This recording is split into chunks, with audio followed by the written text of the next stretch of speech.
ఉన్నతమైన నామము, శ్రేష్టమైన నామము, అధికారము కలిగిన నామము గల మన ప్రభువును మన రక్షకుడైన యేసుక్రీస్తు నామమున అందరికీ వందనాలు. దేవునికి స్తోత్రాలు. సర్వోన్నతుడైన దేవుడు, సర్వ సృష్టికర్త అయిన దేవుడు మనలను ప్రేమించి మంచి విశ్రాంతిని అనుగ్రహించి మంచి నిద్రను దయచేసి మనకు అనుగ్రహించిన ఈ నూతన దినమును బట్టి సమస్త మహిమ, ఘనత, ప్రభావములు యేసయ్య ఒక్కరికే చెల్లునుగాక. ఆ దేవాది దేవుడు ఈ నూతన దినములో మనకు అనుగ్రహించిన దేవుని యొక్క వాగ్దానము, కృపావార్త. ఆదికాండ గ్రంథము 14వ అధ్యాయము 19వ వచనం. అప్పుడతడు అబ్రామును ఆశీర్వదించి, ఆకాశమునకు భూమికిని సృష్టికర్తయును సర్వోన్నతుడైన దేవుని వలన అబ్రాము ఆశీర్వదింపబడును గాక. దేవునికి స్తోత్రము కలుగును గాక. దేవునికి మహిమ కలుగును గాక. మన దేవుడు మనలను ఆశీర్వదించే దేవుడు. లోకంలో అనేక దేవతలు ఉన్నారు కానీ వారు ఆశీర్వదిస్తారనేది తర్వాత సంగతి. వారు శపిస్తారు. కానీ మన దేవుడు శపించడు. శాపగ్రస్తులైన మనలను ఆశీర్వాదమునకు వారసులుగా చేసే గొప్ప దేవుడు. మనము ఆశీర్వాదమునకు వారసులము. దేవునికి స్తోత్రం. అబ్రహాము గురించి దేవుడు మాట్లాడుతూ, అబ్రహాము ప్రార్థనాపరుడు, విజ్ఞాపనకర్త, అనేకులకు ఆశీర్వాదకరంగా ఉన్నవాడే కాదు. ఆదికాండ గ్రంథము 14వ అధ్యాయం చూస్తే అబ్రహాము ఒక యుద్ధ వీరుడు కూడా. బబులోను రాజులు ఒక నలుగురు, సొదొమ రాజులు 5గురులను చెరపట్టుకుని వారిని చెరగా తీసుకెళ్లిపోతున్నప్పుడు వారితో పాటు లోతు కుటుంబాన్ని కూడా చెరకు తీసుకెళ్లిపోతున్నారన్న సంగతి యుద్ధ వీరుడైన అబ్రహాముకు తెలిసింది. అబ్రహాము తన ఇంట పుట్టిన 318 మంది పనివారిని తీసుకొని ఆ బబులోను రాజులు నలుగురి మీదకి యుద్ధానికి వెళ్ళి వారిని ఓడించి, సొదొమ రాజులు నలుగురిని విడిపించి, వారితో పాటు లోతు కుటుంబాన్ని విడిపించి వారి ఆస్తిని వారికి అప్పగించేసి తిరిగి వస్తున్నప్పుడు రాజు లోయ అనబడిన షాలోము లోయ నుండి మెల్కీసెదెకు అను సమాధానపు రాజు అబ్రహాం గారిని ఎదుర్కొని, ఆకాశమునకు భూమికి సృష్టికర్త అయిన దేవుడు నిన్ను ఆశీర్వదించునుగాక. ఎవరైతే దేవుని పక్షాన నిలువబడి దేవుని ప్రజల కొరకు యుద్ధం చేస్తారో, దేవుని ప్రజల కొరకు ప్రార్థనలో పోరాడతారో, ఆకాశమునకు భూమికి సృష్టికర్త అయిన దేవుడు వారిని నిశ్చయముగా ఆశీర్వదిస్తారు.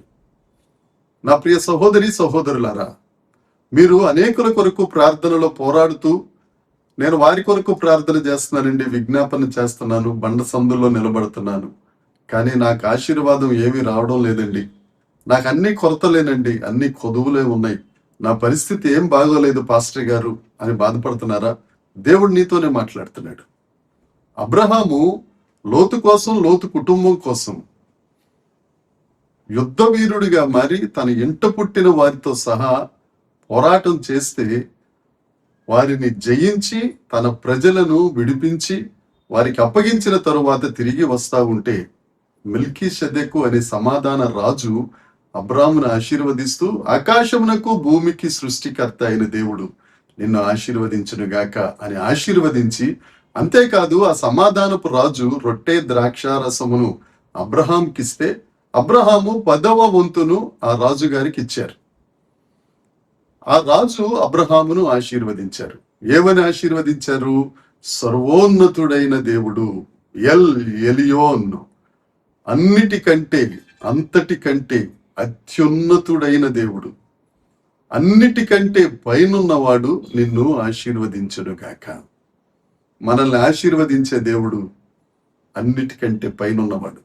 పైన ఆకాశమందే గాని, భూమి మీదే గాని, పాతాళంలో ఉన్న సమస్తము మీద అన్నిటికంటే ఉన్నతమైన నామము, పైనామము కలిగిన వాడు యేసుక్రీస్తు ప్రభు నిన్ను ఆశీర్వదిస్తారు.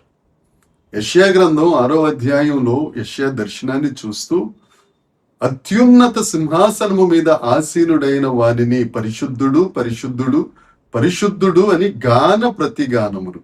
ఆయన అత్యున్నతుడైన దేవుడు, అత్యున్నత సింహాసనము మీద ఆసీనుడైన వాడు అక్కడ నుండి నిన్ను ఆశీర్వదిస్తాడు. నీ పోరాటాన్ని, నీ ప్రార్థనను, నీ వినయ విధేయతలను, నీ విరిగి నలిగిన హృదయాన్ని చూచిన దేవుడు నిన్ను దాటిపోక నిన్ను ఆశీర్వదించి, నిన్ను దీవించి, నీ సరిహద్దులు విశాలపరిచి నీ ద్వారా మహిమ పొందడానికి ఆయన ఇష్టపడుతున్న దేవుడు. రెండవది, సృష్టికర్త అయిన దేవుడు అబ్రహామును ఆశీర్వదించారు. నిరాకారములో సమస్తాన్ని సృష్టించిన దేవుడు, శూన్యములో సమస్తమును చేసిన గొప్ప దేవుడు. నువ్వు ఆశీర్వాదం పొందడానికి, నువ్వు దీవించబడడానికి ఏ అర్హత లేకపోయినప్పటికీ, నీకు కంటికి కనిపించేవి, కంటికి కనిపించని వాటిని సహితం సృష్టించిన సృష్టికర్త, ఆయనకు అసాధ్యమైనది ఏదీ లేదు గనుక నిన్ను తప్పక ఆశీర్వదించి, నిన్ను దీవించి, నీ నోటి నిండా నవ్వుంచి, దేవునికి స్తోత్రం, అనేకులకు నిన్ను ఆశీర్వాదకరంగా చేస్తానని ఈ దినాన నీతో వాగ్దానం చేస్తున్నాడు. ఎందుకు బాధపడతావు? ఎందుకు దిగులు చెందుతావు? ఎందుకు భయపడతావు? దేవుడు ఉన్నారు. ఆయన ఒకవేళ శత్రువులే మూకమ్ముడిగా నీ మీదకి వచ్చినా ఆయన దూతను పంపి, నీ పక్షాన దూతను నిలబెట్టి నీకు విజయాన్ని ఇచ్చి, అత్యున్నతుడైన దేవుడు, సమస్త సృష్టికర్త అయిన దేవుడు నిన్ను ఆశీర్వదించి, నిన్ను దీవించి, అనేకులకు ఒక అధిపతిగా నిలబెట్టుటకు సమర్థుడైన వాడు.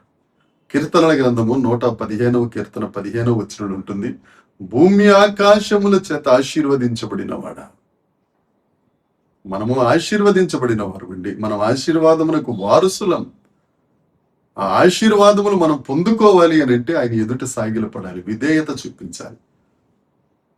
ఆయన ప్రజలైన వారి కొరకు నువ్వు పోరాడేవారిగా, ప్రార్థనలు యుద్ధం చేసేవారిగా నువ్వు ఉండగలిగినట్లయితే, నా సహోదరుడా, నా సహోదరి, తప్పక నువ్వు దీవించబడతావు, నువ్వు ఆశీర్వదించబడతావు.